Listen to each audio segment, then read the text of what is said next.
আমরা একটা শুনে থাকি যে অগ্নি পরীক্ষা, এই যে অগ্নি পরীক্ষাটা আমরা শুনি, আমরা বলি, এটা কিন্তু তানার জীবনে ঘটেছিল। কি ঘটে নাই? তানার জীবনে ঘটেছিল। তিনি ইসলামের দাওয়াত দিচ্ছেন, আল্লাহর একত্ববাদ প্রচার করছেন। নমরুদের সহ্য হলো না, নমরুদ বাধা দিল। নবী ইব্রাহিম আলাইহিস সালাম তিনি তানার বাধা মানলেন না। যখন বাধা মানল না, তখন নমরুদ ইব্রাহিম আলাইহিস সালামকে ভয় দেখালো, যদি তুমি বাধা না মানো, আমার নিষেধাজ্ঞা যদি তুমি অমান্য করো, তাহলে তোমাকে আগুনে জ্বালিয়ে মারব। কিন্তু আল্লাহর পয়গম্বর নবী ইব্রাহিম আলাইহিস সালাম তিনি সমস্ত বাধা উপেক্ষা করে আল্লাহর দ্বীন প্রচার করতে লাগলেন। সুবহানাল্লাহ। তখন নমরুদ বিশাল অগ্নিকুণ্ড নির্মাণ করল। নির্মাণ করার পরে নবী ইব্রাহিম আলাইহিস সালামকে নেকেড করল, উলঙ্গ করল। তারপরে নবী ইব্রাহিম আলাইহিস সালামকে আগুনে ফেলবে, এমন অবস্থায় আল্লাহর পক্ষ থেকে ফেরেশতা এসে হাজির। ফেরেশতা এসে বলছে, হে আল্লাহর পয়গম্বর ইব্রাহিম আলাইহিস সালাম, আপনি যদি আমার কাছে সাহায্য চান, তাহলে আমি আপনার জন্য সাহায্য করার জন্য রেডি আছি। আমরা হচ্ছি বাতাসের ফেরেশতা। আপনি যদি বলেন, তাহলে প্রচন্ড বাতাস দিয়ে আগুনকে এখান থেকে স্থানান্তরিত করে দেব। নবী ইব্রাহিম আলাইহিস সালাম তিনি বলছেন, তোমাদের কাছে সাহায্য চাওয়ার আমার কোনো দরকার নাই, আমি সাহায্য চাইবো আল্লাহর কাছে। সুবহানাল্লাহ। ইমাম দেখুন কি শিক্ষা দিয়েছেন আমাদের। সুখ এবং চির শান্তি এটা কোথায় পাওয়া যায়? জান্নাতে পাওয়া যায়। কারণ চির সুখ এবং চির শান্তি পিছনে বাধা হয়ে দাঁড়ায় তিনটি জিনিস। কয়টি বলুন? তিনটি জিনিস বাধা হয়ে দাঁড়ায়। একটি হচ্ছে অসুস্থতা, দ্বিতীয় নাম্বার হচ্ছে বার্ধক্যতা, তৃতীয় নাম্বার হচ্ছে মৃত্যু। আর জান্নাতে এই তিনটির একটাও থাকবে না। জান্নাতে অসুস্থতা থাকবে না। সুবহানাল্লাহ। জান্নাতে মানুষ আজীবন সুস্থ থাকবে, কোন অসুস্থ থাকবে না। সুবহানাল্লাহ। কোন রকমের কষ্ট থাকবে না, কোন রকমের টেনশন থাকবে না, কিছুই থাকবে না। আজীবন মানুষ জান্নাতে সুস্থ থাকবে। তারপরে জান্নাতে মানুষ আজীবন যুবক থাকবে, আজীবন শাবাব থাকবে। জান্নাতে মানুষ কখনোই বৃদ্ধ হবে না। 33 বছরের যুবক যুবতী করে আল্লাহ মানুষকে জান্নাতে দেবে। তারপরে জান্নাতে কোনো মৃত্যু থাকবে না, কোনো মৃত্যু থাকবে না। মৃত্যুকে আল্লাহ একটা প্রাণীর আকৃতি দেবে, দিয়ে সেই প্রাণীকে সকলের সামনে জবাহ করে দেবে। আর বলা হবে, ইয়া আহলাল জান্নাতি খুলুদুন ফালা মাউত, হে জান্নাতীরা তোমরা আজীবন জান্নাতে থাকো, তোমাদের আর মৃত্যু হবে না। জান্নাতে যে একবার প্রবেশ করবে, আর সে কি জান্নাত থেকে বের হতে পারবে? পারবে না। আজীবন জান্নাতে থাকবে। তো এই যে জান্নাতে গেলে সুখ হবে, জান্নাতে গেলে শান্তি হবে। দুনিয়ার জীবনে কষ্ট থাকবে, পরীক্ষা থাকবে, দুনিয়ার জীবনে নানা রকমের বিপদ থাকবে, মুসিবত থাকবে, অনিশ্চয়তা থাকবে। এখন বর্তমান সময়ে আমরা সকলেই যে টেনশনে আছে, সেটি কি বলুন তো? এসআইআর নিয়ে, আমাদের নাগরিকত্ব নিয়ে, তাই কি না? আমরা সকলেই ভারতবর্ষের নাগরিক। আমরা নাগরিক। আমাদের পূর্বপুরুষ তানারা এই দেশে জন্ম নিয়েছিলেন, তানারা এই দেশে শুয়ে আছেন। আজ আমরা এই দেশের নাগরিক, তা সত্ত্বেও আমাদের প্রমাণ দিতে হবে যে আমরা এই দেশের নাগরিক। এক মহা বিপদের ভিতরে আমরা আছি। এই বিপদ থাকবে, পরীক্ষা দিতে হবে। এগুলো সব আল্লাহর পরীক্ষা, পরীক্ষা দিতে হবে। আল্লাহ তাআলা কোরআন মাজিদে একটি আয়াতে চমৎকার ভাবে এটা উল্লেখ করেছেন। রব্বুল আলামিন বলেন, وَلَنَبْلُوَنَّكُمْ بِشَيْءٍ مِّنَ الْخَوْفِ وَالْجُوعِ وَنَقْصٍ مِّنَ الْأَمْوَالِ وَالْأَنفُسِ وَالثَّمَرَاتِ وَبَشِّرِ الصَّابِرِينَ। আল্লাহ বলছেন, আমি অবশ্যই তোমাদেরকে পরীক্ষা নেব। কি দিয়ে পরীক্ষা নেবে? আল্লাহ পাক বলছেন, আমি তোমাদেরকে ভয় দিয়ে পরীক্ষা নেব, আমি তোমাদেরকে ক্ষুধা দিয়ে পরীক্ষা নেব, ক্ষুধার যন্ত্রণা দিয়ে পরীক্ষা নেব, আমি তোমাদের ফসলের ক্ষতি দিয়ে পরীক্ষা নেব, আমি তোমাদেরকে সংকটে ফেলে পরীক্ষা নেব, আমি তোমাদেরকে ভয় দিয়ে পরীক্ষা নেব। এই ভিতরে যে ব্যক্তি ধৈর্য ধারণ করতে পারবে সেই ব্যক্তি সফল হবে। সুবহানাল্লাহ। অবশ্যই সাবিরি, যারা ধৈর্যশীল তাদেরকে আপনি সুসংবাদ দিন। দুনিয়ার জীবনে ভয় থাকবে, আল্লাহ বলছেন মিনাল খাউফ, ভয় দিয়ে, ওয়াল জুই, ক্ষুধা দিয়ে, দারিদ্রতা দিয়ে আমি পরীক্ষা নেব, অনাকসিম মিনাল আমওয়াল, অর্থের সংকট দিয়ে পরীক্ষা নেব, ওয়াল আনফুসি, প্রাণ নাশ করে আমি পরীক্ষা নেব, ওয়াস সামারাত, এবং ফল ফলাদি সংকট দিয়ে পরীক্ষা নেব।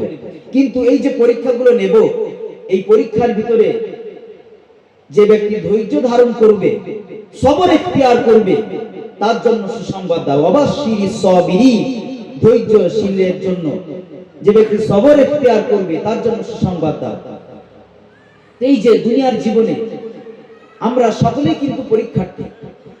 এই দুনিয়াটা আল্লাহ তাআলা বলছেন এটা হচ্ছে পরীক্ষা ক্ষেত্র, পরীক্ষার সেন্টার, আর আমরা সকলেই পরীক্ষার্থী। এক একজনকে আল্লাহ তাআলা এক এক রকম ভাবে পরীক্ষা দিচ্ছেন। কাউকে আল্লাহ তাআলা অসুস্থতা দিয়ে পরীক্ষা দিচ্ছেন, তার অনেক টাকা আছে, অনেক সম্পদ আছে, কিন্তু সে অসুস্থ, তার অসুস্থতা কাটে না, দিনের পর দিন সে অসুস্থ হচ্ছে, ফ্যামিলিতে অসুস্থ, নিজে অসুস্থ, স্ত্রী অসুস্থ, বিবি বাল বাচ্চা তার অসুস্থ, পরিবারের মানুষ অসুস্থ, তাকে আল্লাহ তাআলা অসুস্থতা দিয়ে পরীক্ষা দিচ্ছে। তারপরে কাউকে আল্লাহ তাআলা অর্থের সংকট দিয়ে পরীক্ষা নেন, সে সুস্থ কিন্তু তার দারিদ্রতা আছে, তার অর্থ কম, তাকে আল্লাহ এইভাবে পরীক্ষা নিচ্ছে। কাউকে আল্লাহ তাআলা তার কলিজার টুকরা সন্তানকে তার সামনে তুলে নিয়ে পরীক্ষা নিচ্ছে। বাবার কাঁধে সব থেকে ভারী যে জিনিস সেটি হচ্ছে সন্তানের লাশ। একজন বাবা, তার জন্য সব থেকে বেশি কষ্টের হচ্ছে নিজের সন্তানকে কাঁধে করে নিয়ে কবরে দাফন করা, তাই কিনা বলুন? আচ্ছা, এটা দুনিয়ায় ঘটে কিনা বলুন? দুনিয়াতে আসার সিরিয়াল আছে কিন্তু যাওয়ার কোনো সিরিয়াল নেই। এমনও হয়েছে যে বাবার আগে সন্তান চলে গেছে, এমনও হয়েছে দাদুর আগে নাতি চলে গেছে। এটা দুনিয়ার জীবন, আল্লাহ তাআলা এইভাবে পরীক্ষা নেবেন। আবার কাউকে আল্লাহ তাআলা, যারা চাষি, চাষবাস করে, খেতে ফসল আছে, দেখা যাচ্ছে প্রাকৃতিক দুর্যোগের কারণে ফসল নষ্ট হয়ে গেছে, তাকে আল্লাহ তাআলা ফসল নষ্ট করে পরীক্ষা নিচ্ছে, সে ধৈর্য ধরতে পারে কিনা। আচ্ছা, আমি যেগুলো বলছি এগুলো আমাদের জীবনে ঘটে তো, আমাদের কারোর সাথে কারোর না মিল আছে, তাই কিনা বলুন? আমাদের সাথে অথবা আমাদের আশপাশে যারা আছে তাদের সাথে কোনোটার সাথে মিল আছে। একজনের প্রশ্নপত্রের সাথে আরেকজনের প্রশ্নপত্রের মিল নাই, আছে কি? এক একজনকে আল্লাহ এক এক রকম ভাবে পরীক্ষা নিচ্ছে। আচ্ছা, এই যে পরীক্ষা, এটা কি শুধু আমাদের হচ্ছে বলুন? আমাদের কিন্তু হচ্ছে না। হাদিসে এসেছে আসাদুন নাসি বালাআন আল আমবিয়া, সবথেকে বেশি বিপদ আপদ হয়েছে নবীদের, সুম্মাল আমসাল ফাল আমসাল, তারপর সিদ্দিকীনদের, তারপর শুহাদাদের। অর্থাৎ এই দুনিয়ার জীবনে যদি দেখা যায়, ইসলামী হিস্ট্রি যদি ঘেটেন, তাহলে দেখবেন দুনিয়ার জীবনে সবথেকে বেশি পরীক্ষার সম্মুখীন হতে হয়েছে কাদের? আম্বিয়া আলাইহিস সালামদেরকে। তারা হচ্ছেন সবথেকে সুপার কোয়ালিটির মানুষ, সবথেকে ভালো মানুষ নবীগণ, আর তাদের সবথেকে বেশি পরীক্ষার সম্মুখীন হতে হয়েছে। কি হতে হয় নাই? নবীদের সবথেকে বেশি পরীক্ষার সম্মুখীন হতে হয়েছে। মুসলিম জাতির পিতা নবী ইব্রাহিম আলাইহিস সালাম, তাকে বলা হয় আবুল আম্বিয়া, নবীদের পিতা। তানার বংশে অনেক নবীকে আল্লাহ পাঠিয়েছেন, অনেক রাসূল পাঠিয়েছেন তানার বংশে। তো তানার জীবনে কত পরীক্ষা। আমরা একটা শুনে থাকি যে অগ্নি পরীক্ষা, এই যে অগ্নি পরীক্ষাটা আমরা শুনি, আমরা বলি, এটা কিন্তু তানার জীবনে ঘটেছিল। কি ঘটে নাই? তানার জীবনে ঘটেছিল। তিনি ইসলামের দাওয়াত দিচ্ছেন, আল্লাহর একত্ববাদ প্রচার করছেন। নমরুদের সহ্য হলো না, নমরুদ বাধা দিল। নবী ইব্রাহিম আলাইহিস সালাম তিনি তানার বাধা মানলেন না। যখন বাধা মানলো না, তখন নমরুদ ইব্রাহিম আলাইহিস সালামকে ভয় দেখালো, যদি তুমি বাধা না মানো আমার নিষেধাজ্ঞা যদি তুমি অমান্য করো তাহলে তোমাকে এই আগুনে জ্বালিয়ে মারব। কিন্তু আল্লাহর পয়গম্বর নবী ইব্রাহিম আলাইহিস সালাম তিনি সমস্ত বাধা উপেক্ষা করে আল্লাহর দ্বীন প্রচার করতে লাগলেন। সুবহানাল্লাহ। তখন নমরুদ বিশাল অগ্নিকুণ্ড নির্মাণ করলো। নির্মাণ করার পরে নবী ইব্রাহিম আলাইহিস সালামকে নেকেড করলো, উলঙ্গ করলো। তারপরে নবী ইব্রাহিম আলাইহিস সালামকে আগুনে ফেলবে এমন অবস্থায় আল্লাহর পক্ষ থেকে ফেরেশতা এসে হাজির। ফেরেশতা এসে বলছে, হে আল্লাহর পয়গম্বর ইব্রাহিম আলাইহিস সালাম, আপনি যদি আমার কাছে সাহায্য চান তাহলে আমি আপনার জন্য সাহায্য করার জন্য রেডি আছি। আমরা হচ্ছি বাতাসের ফেরেশতা। আপনি যদি বলেন তাহলে প্রচন্ড বাতাস দিয়ে আগুনকে এখান থেকে স্থানান্তরিত করে দেব।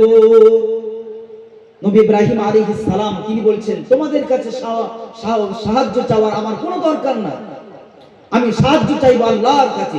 সুবহানাল্লাহ। ইমাম দেখুন কি শিক্ষা দিয়েছেন আমাদের। তিনি তো ওই সময় ফেরেশতাদের কাছে সাহায্য চাইতে পারতেন যে ফেরেশতারা তোমরা আমাকে একটু সাহায্য করো, প্রচন্ড বাতাস দিয়ে এই আগুন এখান থেকে সরিয়ে নিয়ে যান, কিন্তু তিনি কি তা বলেছেন? বলেন। তারপরে পানির ফেরেশতা এসে হাজির। ইব্রাহিম আলাইহিস সালামকে বলছে, আল্লাহর পয়গম্বর আপনি আমাদেরকে বলুন, আপনি যদি আমাদের কাছে সাহায্য চান তাহলে প্রচন্ড পানি দিয়ে এই অগ্নিকুণ্ডকে আমরা নির্বাপিত করে দেব, এই বিশাল আগুন আমরা নিভিয়ে দেব, শুধু আপনি একবার আমাদেরকে বলুন। নবী ইব্রাহিম আলাইহিস সালাম তিনি বলছেন, আমি এমন কোন অন্ধ খোদার ইবাদত করি না যে আমার দৃশ্য তিনি দেখেন না, আমি যে অবস্থাতে আছি তিনি আমাকে দেখছেন, সুতরাং তিনি আমার জন্য যথেষ্ট হয়ে যাবেন, তিনি আমার জন্য যথেষ্ট। ওই সময়তে ফেরেশতা জিবরাইল আমিন আলাইহিস সালাম তিনি এসে হাজির। ফেরেশতা জিবরাইল এসে বলছেন, আল্লাহর পয়গম্বর আমি আল্লাহর কাছ থেকে অনুমতি নিয়ে এসেছি, আপনি যদি একবার বলেন আমাদেরকে, আমি হচ্ছে ফেরেশতাদের সর্দার, আপনি যদি বলেন তাহলে আমি বিশাল বাহিনী নিয়ে এসেছি, অগ্নিকুণ্ড নির্বাপিত করে দেব। ওই সময় ইব্রাহিম আলাইহিস সালাম বলছে, তোমাদের সাহায্য করার দরকার নেই, আমার সাহায্য করার জন্য আল্লাহ যথেষ্ট। সুবহানাল্লাহ। তারপরে নবী ইব্রাহিম আলাইহিস সালামকে যখন আগুনে ফেলা হলো তখন আল্লাহ পাক রব্বুল আলামিন নোটিশ জারি করে দিলেন। সে কথা আল্লাহ পাক কোরআনে কোট করেছেন। আল্লাহ বলছেন, কুন্না ইয়া নারু কুনি বারদাও ওয়া সালামান আলা ইব্রাহিম। আল্লাহ পাক আগুনকে নোটিশ জারি করে বললেন, এই আগুন আমার পয়গম্বর নবী ইব্রাহিম আলাইহিস সালামের একটি লোম পর্যন্ত যেন না পড়ে, তুই আমার ইব্রাহিমের জন্য শান্তিদায়ক ঠান্ডা হয়ে যা। সুবহানাল্লাহ।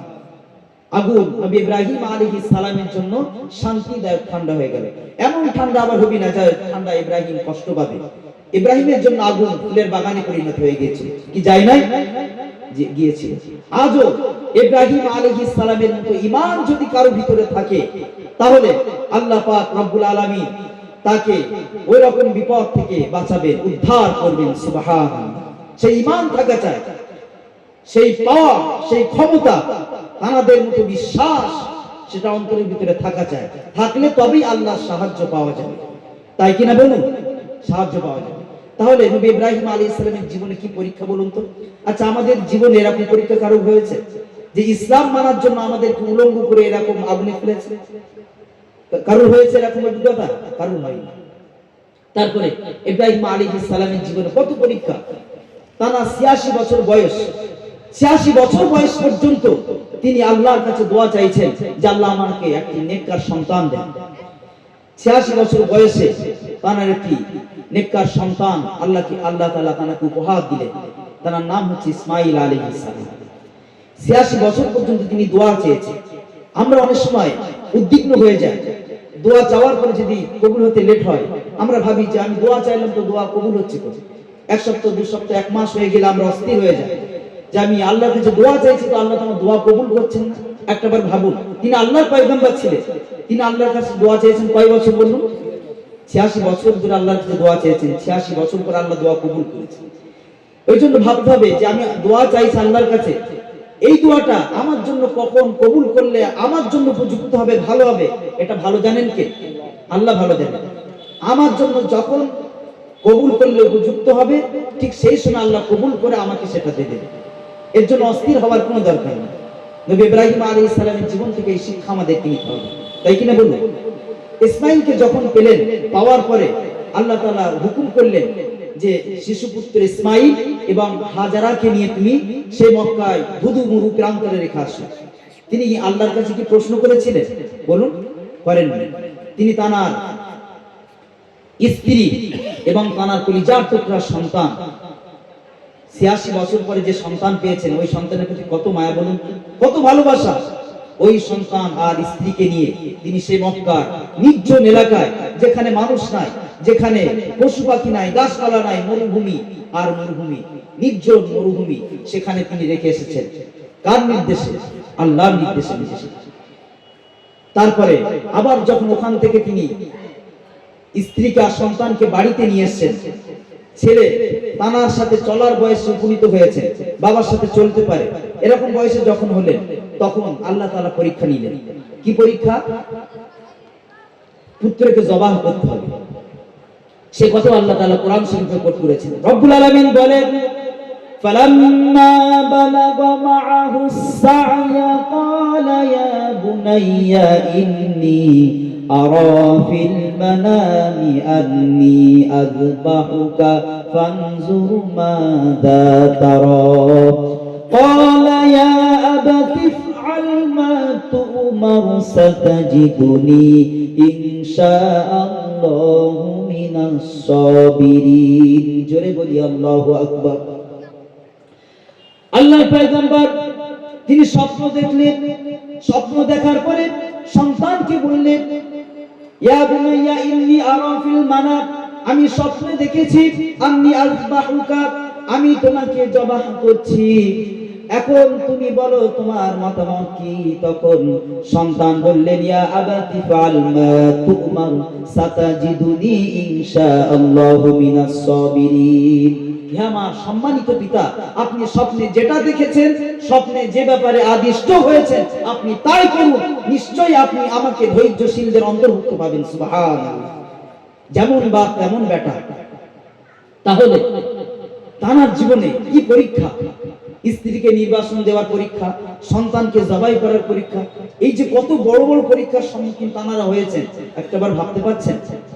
নবীরা সবথেকে বেশি পরীক্ষার সম্মুখীন হয়েছে। নবী মুসা আলাইহিস সালাম, তার জন্মই হয়েছে তো পরীক্ষা দিয়ে। সেই সময় কার রাজত্ব চলছিল? ফিরাউনের রাজত্ব। সেই সময় পুত্র সন্তান ভূমিষ্ঠ হলে ফিরাউন অর্ডার করেছিল যে তাকে ওই শৈশবে মায়ের কোলে তাকে জবাহ করে দিতে হবে। ওই সময় নবী মুসা আলাইহিস সালাম জন্মগ্রহণ করেছেন। নবী মুসা আলাইহিস সালামকে আল্লাহ তাআলা ফিরাউনের ঘরে বড় করে তুললেন। তারপরে একটার পর একটা পরীক্ষা, তিনি স্বস্তিতে শান্তির সাথে ঘুমাতে পারেননি। তারপরে নবী ঈসা আলাইহিস সালাম, তারা কিন্তু চক্রান্ত করেছে ঈসা আলাইহিস সালামকে মারার জন্য। ইহুদি জাতি, ইহুদি গোষ্ঠী, তারা ষড়যন্ত্র করলো, ঈসা আলাইহিস সালামকে একটি ঘরে বন্দী করলো। তারপরে একজনকে বললো যে ভিতরে ঢোক।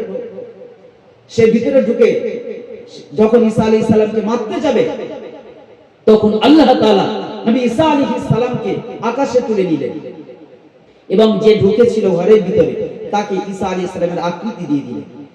তারপরে বাইরে যারা আছে তারা ভাবছে যে ভিতরে তো যে ঢুকলো সে তো বার হচ্ছে না, ব্যাপারটা কি? সবাই ঢুকলো ভিতরে, ঢুকে দেখে যে ঈসা দাঁড়িয়ে আছে। ওটা ঈসা না মিসা? বলুন তো। মিসা। ওরা ওই যে যাকে দেখতে ঈসা মতো ওকে হত্যা করলো। ওরা ভাবছে যে ঈসাকে হত্যা করেছে, কিন্তু আল্লাহ বলছে না, ঈসাকে তারা হত্যা করতে পারে। ঈসাকে আমি আল্লাহ আমার কাছে তুলে নিয়েছি, তিনি আবার শেষ জামানায় যাবেন, দুনিয়াতে আসবেন। সুতরাং তাকে মারার ষড়যন্ত্র করেছে ইহুদি জাতি। সুতরাং নবীদের কত পরীক্ষা, আমাদের নবীর তো কত পরীক্ষা। 3 বছর তাকে কত কষ্টের ভিতরে রাখা হয়েছিল, বয়কট করেছিল মক্কায়। তিনি দাওয়াত দিচ্ছেন, দাওয়াতি কাজে কত বাধা আসছে, তাকে 3 বছর বয়কট করে রাখা হয়েছে। প্রথম বছরে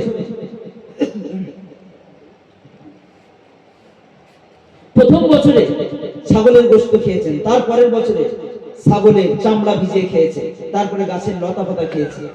আমাদের জীবনে এরকম কষ্ট হয়েছে বলুন? কত কষ্টের ভিতরে তারা কাটিয়েছেন, কত কষ্ট। আল্লাহ রাসূল নামাজ পড়ছেন, সেজদায় গিয়েছেন, মাথার উপরে উঠে পচা নারী ভুঁড়ি চাপিয়ে দেওয়া হয়েছে।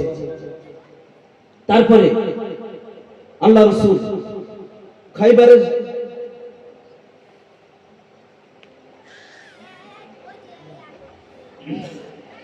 মদিনায় আসলে মদিনার তিন সাইডে তিন ইহুদি জাতি, বনু কাইনুকা, বনু কুরাইজা, বনু নাজি, ইহুদি জাতি, তারা হচ্ছে সবথেকে দুর্ধর্ষ, সবথেকে হিংস্র জাতি, সবথেকে স্বৈরাচারী জাতি। ইহুদি জাতি হচ্ছে সন্ত্রাসী জাতি। তারা নবীকে মারার প্ল্যান করেছে, পরিকল্পনা করেছে। আল্লাহ রাসূল একটি বাড়ি ছায়ায় বসে আছে, উপর থেকে পাথর ফেলে রাসূলকে হত্যা করার ষড়যন্ত্র করেছে। রাসূল খাসির বাজু পছন্দ করতেন, খাসির বাজুর সাথে বিষ মিশিয়ে খাবিয়ে মারার চেষ্টা করা হয়েছে। কত পরীক্ষা। তায়েফে গেলেন, তায়েফে যাওয়ার পরে তায়েফবাসীরা কত কষ্ট দিল, কত অত্যাচার করলো।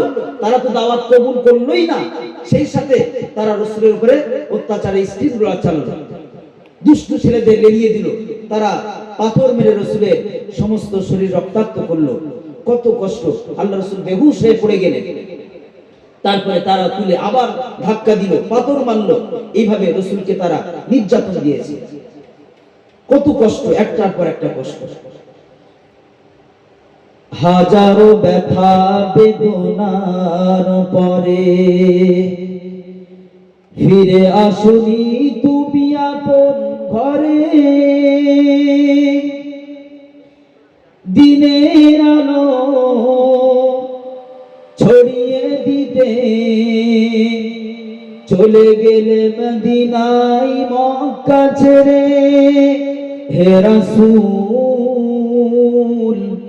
তোমাকে ভুলি আমি কেমন করে, হে রাসূল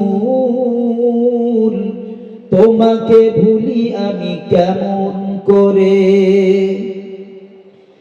খেয়ে না খেয়ে দিন প্রচারের কাজে নিজেকে দিয়েছ বিলিয়ে, তাইফের কাফিরেরা চিনল না সে আলো, দুষ্টু ছেলেদের পিছু দিল লেলিয়ে। পাথরের আঘাতে ক্ষত বিক্ষত হয়ে সারা শরীর থেকে রক্ত ঝরে। হে রাসূল তোমাকে ভুলি আমি কেমন করে, হে রাসূল তোমাকে ভুলি আমি কেমন করে। রাসূলের জীবনে কত কষ্ট, আজ আমরা সেই নবীর উম্মত হয়ে সেই নবীকে ভুলে গেছি।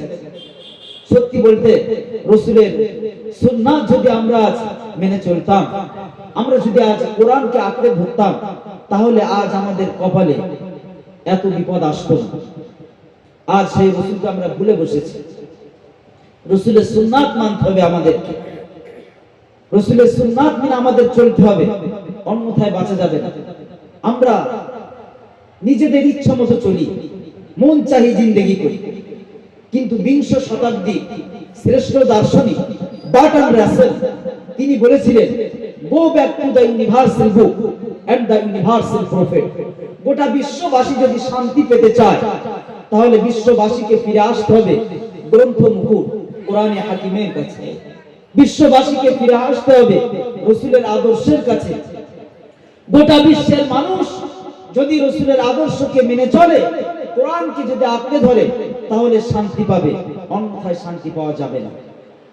আজ বর্তমান বিশ্বে অশান্তি আর অশান্তি, হিংসা আর হিংসা, এর থেকে বেরিয়ে আসতে হলে আমাদের আঁকড়ে ধরতে হবে কোরআন মাজিদ। এর থেকে বেরিয়ে আসতে হলে আমাদেরকে রাসূলের সুন্নাত আঁকড়ে ধরতে হবে, রাসূলের আদর্শ আমাদের জীবনে বাস্তবায়ন করতে হবে। আল্লাহ রাসূল তিনি হচ্ছেন আমাদের মডেল। আল্লাহ তাআলা বলেন, লাকাদ কানা লাকুম ফি রাসূলিল্লাহি উসওয়াতুন হাসানাহ। আমি অবশ্যই তোমাদের জন্য আল্লাহ রাসূলের ভিতরে রেখেছে উত্তম আদর্শ। রাসূলের আদর্শ যদি তোমরা মানতে পারো তাহলে তোমরা শান্তি পাবে, দুনিয়ার জীবনে শান্তি পাবে, তোমরা ইহকালে শান্তি পাবে এবং পরকালে তোমরা শান্তি পাবে। সেই সাথে কঠিন জাহান্নাম থেকে তোমরা বাঁচতে পারবে। রাসূলের আদর্শ মানতে হবে, রাসূল যা বলে গেছেন সবগুলো পুঙ্খানুপুঙ্খানুভাবে মেনে চলতে হবে। যদি মেনে চলতে পারি তাহলে আমরা শান্তি পাবো। আমরা রাসূল সাল্লাল্লাহু আলাইহি ওয়াসাল্লাম তিনি জান্নাতের গ্যারান্টি দিয়েছেন। আমরা তো সকলেই জান্নাতের কামাল, জান্নাতে যেতে চাই। আল্লাহ নবী বলেছেন, মাইয়াদমানু লিমা বাইনা লাহইহি ওয়া মা বাইনা রিজলাইহি ইয়াদমানু লাহুল জান্নাত। যে ব্যক্তি তার দুই চোয়ালের মধ্যস্থিত বস্তু অর্থাৎ জিহ্বার নিশ্চয়তার গ্যারান্টি দেবে, আমি আল্লাহ রাসূল তার জন্য জান্নাতের গ্যারান্টি দেব। সুবহানাল্লাহ। আল্লাহ রাসূল বলছেন, সেই সাথে যে ব্যক্তি তার দুই পায়ের মধ্যস্থিত বস্তুর নিশ্চয়তার গ্যারান্টি দেবে, আমি আল্লাহ রাসূল তার জন্য জান্নাতের গ্যারান্টি দেব।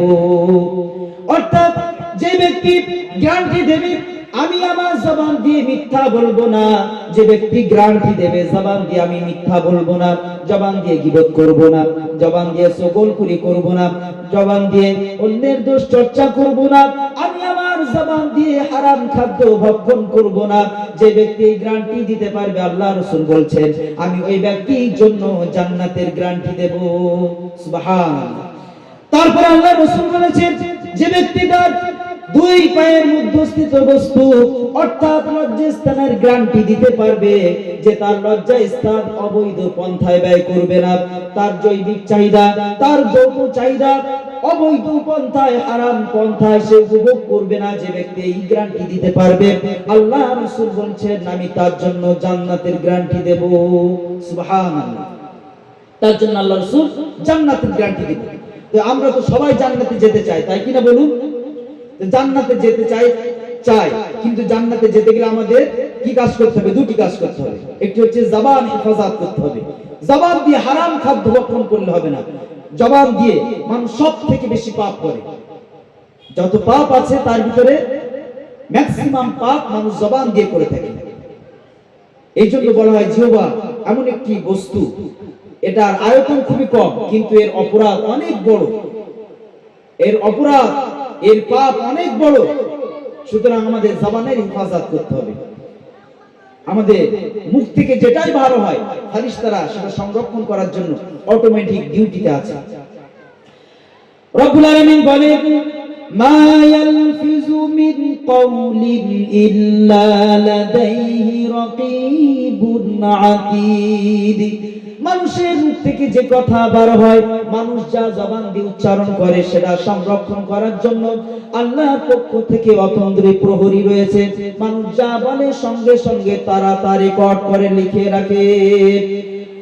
আল্লাহ পাক কোরআন মাজিদে অন্যত্র জানিয়েছেন, ওয়াকুল্লা ইনসানিন আলজামনাহু তাইরাহু ফি উনুকিহি ওয়া নুখরিজু লাহু ইয়াওমাল কিয়ামাতি কিতাবান ইয়ালকাহু মানশুরা।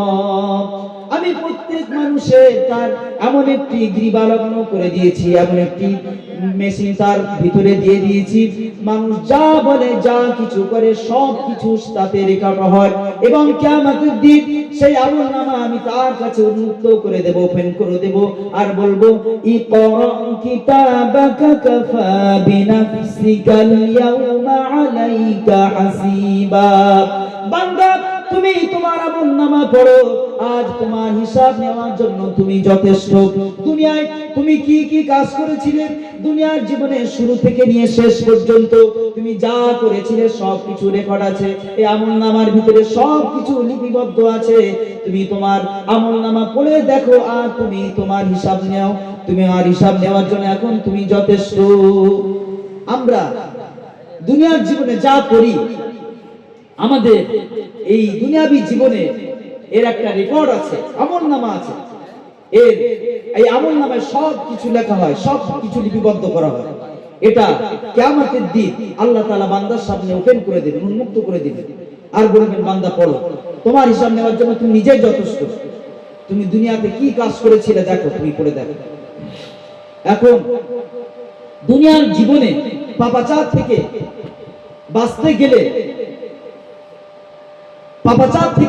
বাঁচতে গেলে আমাদের এই বিষয়গুলো মাথায় রাখতে হবে।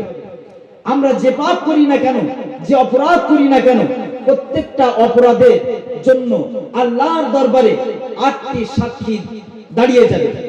কিয়ামতের দিন আল্লাহর দরবারে 8টি সাক্ষী দাঁড়িয়ে যাবে। দাঁড়িয়ে আল্লাহর কাছে বলবে, আল্লাহ এই বান্দা এই অপরাধ করেছে, আমাদের বিরুদ্ধে এই জায়গা সাক্ষী দেবে। কোরআন মাজিদে আল্লাহ পাক রব্বুল আলামিন বলেন, ইযা যুলজিলাতিল আরদু জিলজালাহা ওয়া আখরাজাতিল আরদু আথকালাহা ওয়া ক্বালাল ইনসানু মা লাহা। রব্বুল আলামিন বলেন, কিয়ামতের দিন, যেদিন এই পৃথিবী প্রচন্ড কম্পনে কম্পিত হবে, তারপরে এই ভূগর্ভে যা কিছু আছে সব কিছু উগরে দেবে। দেওয়ার পরে জায়গা আল্লাহর কাছে বলবে, এই জায়গায় দাঁড়িয়ে মানুষকে কি কোন অপরাধ করেছে, সব আল্লাহর কাছে বলে দেবে। আমরা যে জমিনে দাঁড়িয়ে অপরাধ করি, এই জমিন আল্লাহর কাছে আমার বিরুদ্ধে সাক্ষী দিয়ে বলবে, আল্লাহ আপনার এই বান্দা অমুক জায়গায় দাঁড়িয়ে এই পাপ করেছিল, অমুক জায়গায় দাঁড়িয়ে এই অপরাধ করেছিল, অমুক জায়গায় দাঁড়িয়ে অন্যায়ভাবে অমুক ব্যক্তিকে হত্যা করেছিল, অমুক জায়গায় দাঁড়িয়ে এই পাপাচারে লিপ্ত হয়েছিল। আল্লাহর কাছে সব কিছু বলে দেবে। তারপরে আমাদের হাত, আমাদের পা আল্লাহর কাছে সাক্ষী দেবে।